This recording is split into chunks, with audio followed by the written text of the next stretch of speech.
नमस्कार दोस्तों।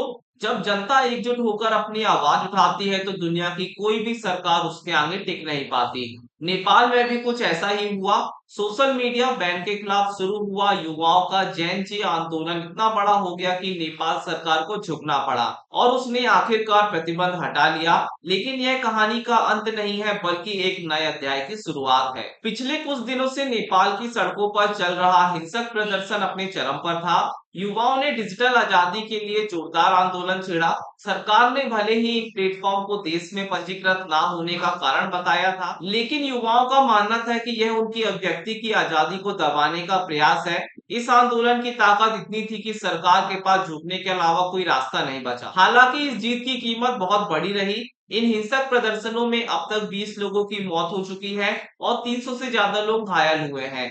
युवाओं का गुस्सा सिर्फ सोशल मीडिया बैन तक सीमित नहीं था, बल्कि यह नेपाल में व्याप्त भ्रष्टाचार, बेरोजगारी और नेताओं के नेपोकिट संस्कृति के खिलाफ भी था। सरकार का झुकना आंदोलनकारियों की पहली जीत थी, लेकिन अब उनकी मांग और भी बड़ी हो गई है। प्रदर्शनकारी अब सीधे तौर पर प्रधानमंत्री केपी शर्मा ओली के इस्तीफे की मांग कर रहे हैं। उनका मानना है कि इस हिंसक और दुखद घटना के लिए सरकार सीधे तौर पर जिम्मेदार है। यह आंदोलन सिर्फ एक फैसले को वापस लेने का मामला नहीं है, यह नेपाली युवाओं की निराशा और असंतोष का प्रतीक है। सरकार ने बैन हटाकर भले ही तात्कालिक शांति लाने की कोशिश की हो, लेकिन जब तक मूल मुद्दों जैसे भ्रष्टाचार और बेरोजगारी का हल नहीं निकाला जाता, तब तक विरोध जारी रहेगा। नेपाल की राजनीति में एक नया अध्याय शुरू हो चुका है। यह देखना बाकी है कि क्या प्रधानमंत्री ओली इस्तीफा देंगे या वे इस तूफान का सामना करने के लिए कोई नई रणनीति अपनाएंगे। लेकिन एक बात साफ है, नेपाल का जैन जी अब डिजिटल दुनिया से निकलकर असली दुनिया की राजनीति में अपनी मजबूत जगह बना रहा है।